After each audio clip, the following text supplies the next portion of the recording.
What is up, guys?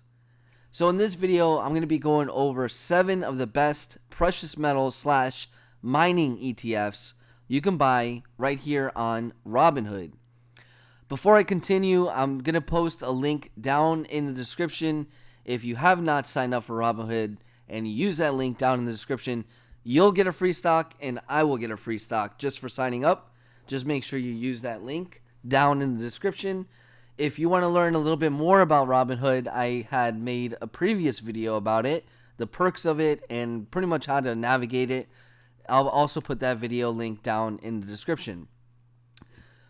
So anyways, I have been getting emails about precious metal slash mining ETFs for pretty much as long as I've had this channel. And it hasn't been on a consistent basis, but over the last 3 years, I have definitely gotten a lot of emails about this. And, I usually answer those emails pretty basically, but I really wanted to kind of show it now on a video. And I think a lot of you guys that have been researching these ETFs will appreciate this video. So this is good for anyone that wants to either complement their physical gold and silver stack, or if they want to get involved in precious metals in a digital way. So it's pretty cool. And I've selected these 7. Now, like I said, I don't have any of these. I had them in the past, don't have them anymore.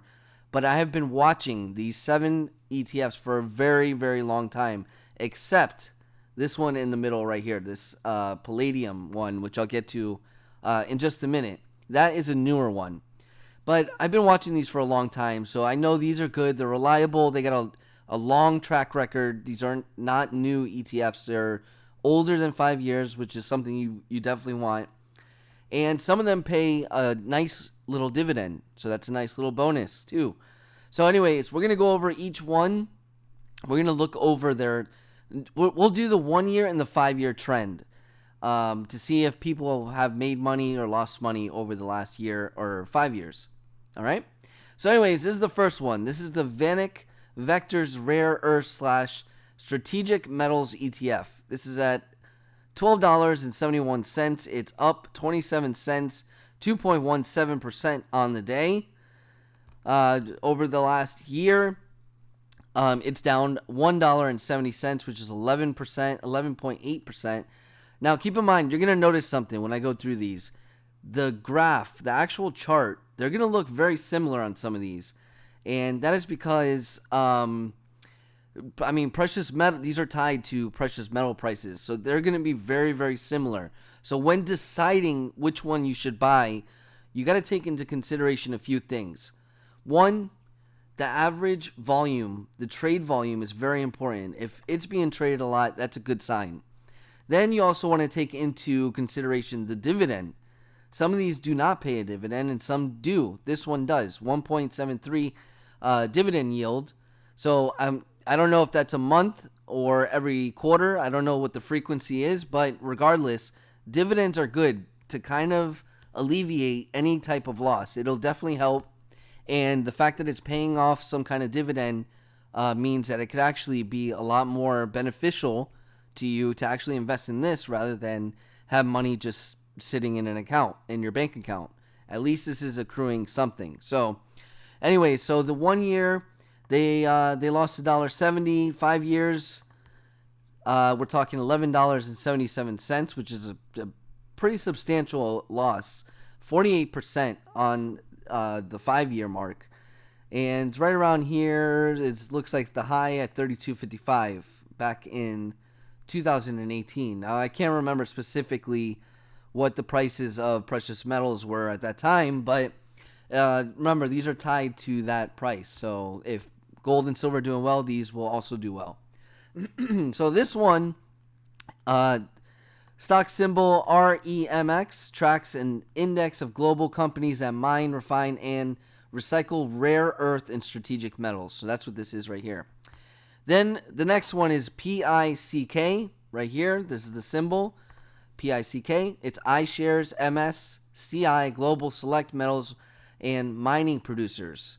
And this one is PICK, tracks a market cap weighted index of global metals mining firms. So this is and obviously you can buy single shares of mining companies that could go either way. Obviously, if you do single shares of anything in stocks, it's either going to make you a lot of money or it's going to make you lose a lot of money. So one of the perks of these ETFs is they roll up a bunch of these companies all at once to make it a little more stable and less volatile. And I think that's very important if you're going to do this. So we'll go over the 1 year and 5 year in a minute, but real quick, the average volume, 110,000, which is mediocre. I personally like to see upwards of 1 million as average volume. That's what I prefer to see. Obviously, these ETFs aren't going to be as popular as, say, Apple or Microsoft or any of those blue chip stocks. But regardless, you want to see a nice chunk of average volume. You want to see that thing moving. Then we got a nice chunky dividend yield. We got a 5.95 dividend yield, so that's a good dividend right there. iShares is a very good ETF. Okay, let's keep going. So here we go. So the 1 year, like I said, they're going to be very similar. So the other one was $1.70, I believe. This one lost $1.82 over the last 5 years. This one has lost $3.02. So this one has slightly outperformed the REMX just by $8 a share, which is a substantial amount, 2% better. And there we go. So let's move on. So this one is surrounding, mining companies. Then we got Spyder, SPDR Gold Trust. And this GLD is the stock symbol right here. Tracks the gold spot price, less expenses and liabilities using gold bars held in London vaults. So this is another little ETF. I'm not sure if this one, this one does not have a dividend. But look at that average volume right there. Boom. 8 million. So that's what you want to see if you're going to buy these that don't really, pay out a dividend. So here it is. So obviously this is tied to the holdings in London. But we got some output here. We got a $25.05 surplus, and then 20% on the year. The 5 year is $29.40 for a gain of 24.74%. So this one's actually doing something. It's growing over the last few years, and obviously gold, as you know, at the moment is doing really well. It's doing what it's meant to do, and it's going up and up and up, and that's why this one is performing well. Then if you want to get involved in this one, the reason why I picked this one is because palladium, as you all know, is insanely expensive. This is a good way to kind of get involved with palladium at a discount, $222.29. You could start playing around with the palladium price a little bit here with this ETF. This is the ETF'S Physical Palladium ETF. And the stock symbol is PALL. Tracks the palladium spot price, less trust expenses, using palladium bullion held in London and Zurich. So pretty much like the last one that we looked at, GLD.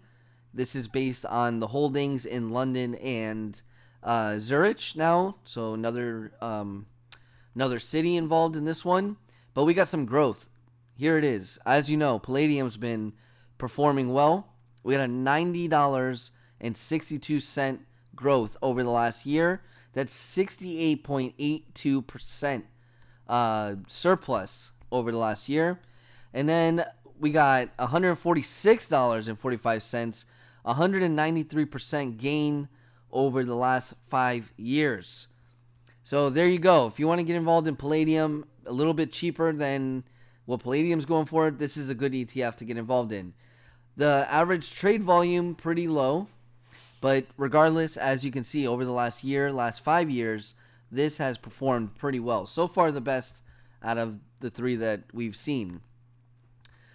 All right. Then we got iShares Silver Trust. So this is tied to the silver price.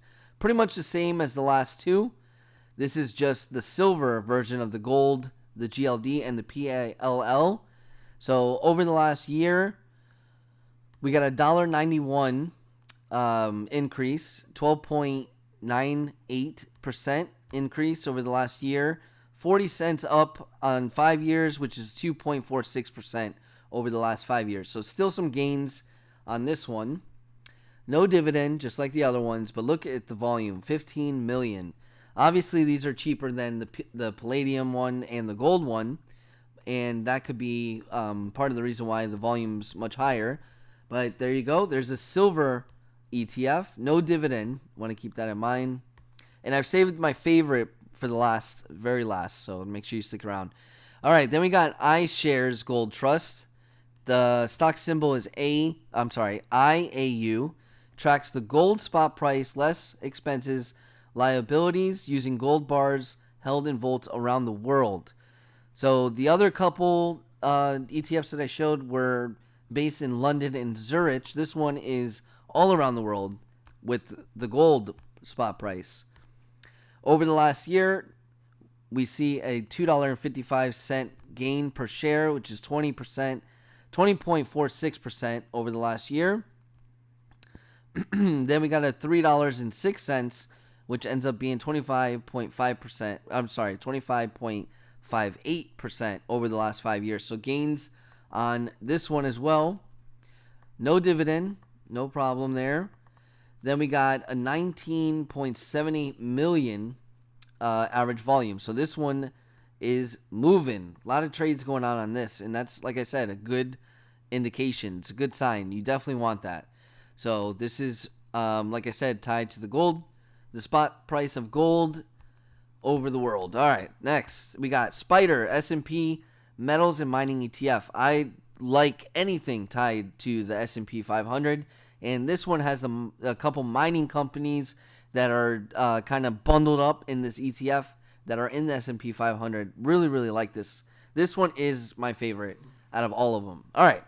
So, anyways, we got SPDR, Spyder S&P 500, Metals and Mining. This is XME. Tracks an equal weighted index of U.S. metals and mining companies. It holds firms classified as operating in the metals and mining sector by GICS, including coal firms. So there you go. Over the last year, we have a loss of $3.73, which is 12.55%, just changed on us. Over the last 5 years, we got $2.92 loss, which is 10.11% over the last 5 years. Now, this one is my favorite because it has a nice dividend yield. It's a nice way to get involved in some of the mining aspect of precious metals. It's got a good amount of trade movement, average volume at 3.1 million, so that's good. Today's volume is at 1 million, so a little less on the day. But this is a very minimal loss. If you buy a decent amount, the dividends should take care of that loss. And that's why I like a lot of these that pay out that dividend to kind of give you some cushion on any losses.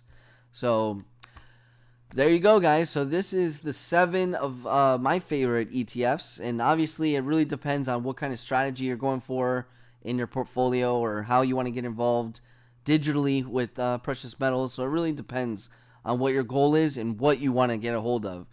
Obviously, if you want to get a hold of some palladium, you're going to go with this ETF and kind of, keep an eye on it and trade this one up and down. Gold, if gold is out of your reach at the moment, you got this one. And if you want to just get involved in mining, bam, you got a mining stock right here, an ETF.